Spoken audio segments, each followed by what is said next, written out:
Hi hello viewers, welcome to Janu home cooking. இன்றைக்கி நம்மளோட கிச்சனில் ஒரு ஆந்திரா ஸ்டைலில் நல்ல ஸ்பைசியான முட்டை குழம்பு தான் செஞ்சுருக்கோம். கறி குழம்பு கூட அவ்வளோ டேஸ்ட்டில் இருக்காது, அதை விட நல்ல பெட்டர் டேஸ்ட்டில் இது இருக்கும். சிம்பிளாக தான் சொல்லித்தர போகிறேன். குயிக்காக செஞ்சிடலாம், டேஸ்டியாகவும் செஞ்சிடலாம்.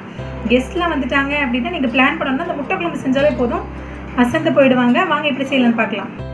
எதுவுமே வறுத்து அரைக்க போகிறதில்ல, எல்லாமே கட் பண்ணிவிட்டு மிக்சரில் அப்படியே பிளெண்ட் பண்ணிவிட்டு நம்ம குழம்பு வைக்க ஸ்டார்ட் பண்ணிடலாம். So first ingredient egg. 5 egg உடச்சி தான் ஊற்ற போகிறோம், அப்படியே வச்சுக்கோங்க. அப்புறமா இதை ஒரு மிக்சரில் நம்ம அரைக்க போகிறோம். ஒரு துண்டு இஞ்சி, ஒரு 10 பல் பூண்டு, ஒரே ஒரு பச்சை மிளகாய், ஒரு 6லேருந்து 7 நம்பர் சின்ன வெங்காயம், இதையும் மிக்சியில் அடித்து வச்சுக்க போகிறோம். தாளிக்கிறதுக்கு எண்ணெய், நல்லெண்ணெய், கொஞ்சம் நெய்யும் சேர்க்க போகிறோம். சோம்பு, சீரகம், பட்டை, கிராம்பு இருக்கும், 2 ஏலக்காய் இருக்கும். ஸோ எல்லாமே சேர்ந்து தாளிக்கிறதுக்காக எடுத்து வச்சுருக்கிறேன்.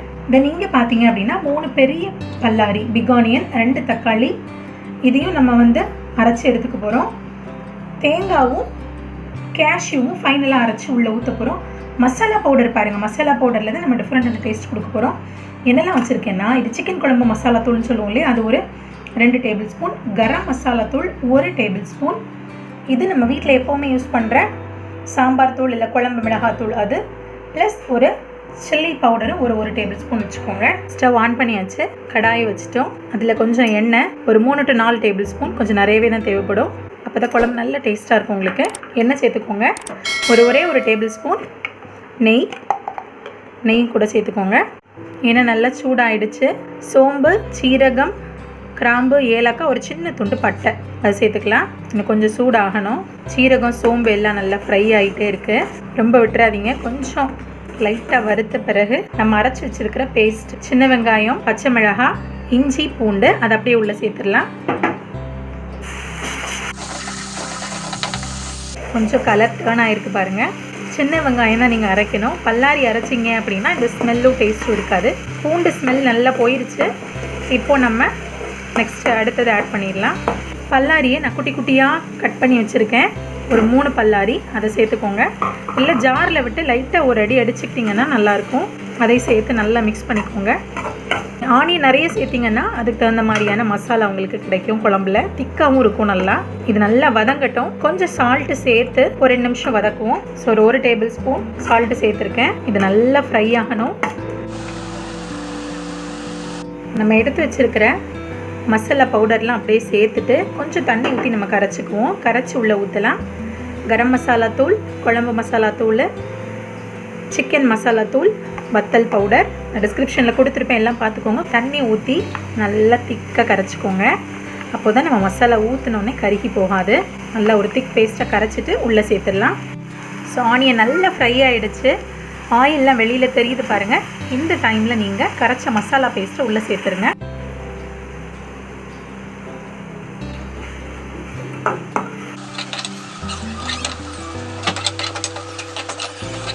இந்த கரைச்ச மசாலா விட்டதும் திரும்ப ஒரு 2 நிமிஷம் வதக்கிக்கோங்க. அந்த ஸ்மெல் எல்லாம் போகணும். ஸோ நம்ம போட்ட மசாலாக்கு அப்புறம் கொஞ்சம் எண்ணெய் நல்லா வெளியில் ஊஸ் அவுட் ஆகி வெளியில் வருது. இந்த டைமில் நம்ம அரைச்சி வச்சுருக்கிற தக்காளி பேஸ்ட்டை உள்ளே சேர்க்க போகிறோம்.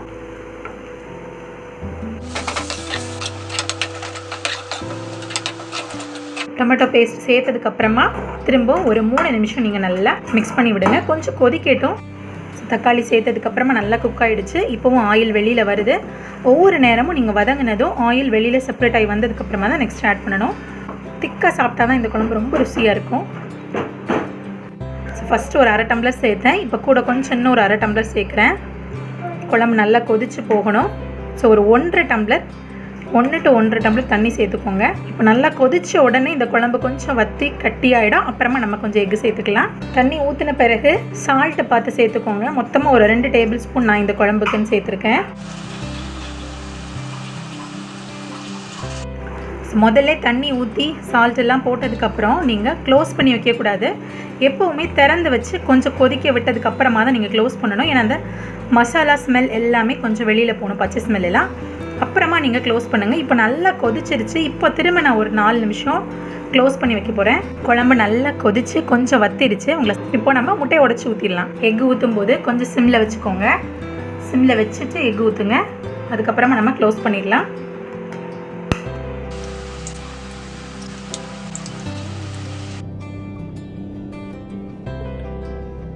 5 எக்ஸையும் உடச்சி ஊற்றியாச்சு. இப்போ நீங்கள் டிஸ்டர்ப் பண்ணாதீங்க, எக்கு வேகிறதுக்கு ரொம்ப டைம் எடுக்காது. ஒரு 5 நிமிஷம் நம்ம அப்படியே க்ளோஸ் பண்ணி குக் பண்ணுங்கள். மீடியம் ஃப்ளேமில் வச்சுக்கோங்க, ரொம்ப சிம் பண்ணாதீங்க. குழம்பு எப்படி இருக்குன்னு நம்ம செக் பண்ணலாம். க்ளோஸ் பண்ணதுனால இந்த தண்ணி விட்டு நல்லா குழம்பு கொதிச்சிட்ருக்கு. ஆயில் எல்லாமே வெளியில் பிரிஞ்சு வந்துட்டுருக்கு. இப்போது நீங்கள் லைட்டாக எடுத்து விடுங்க, அப்போ தான் எக்கு நல்லா வேகும், கீழே போய் ஒட்டிடக்கூடாது.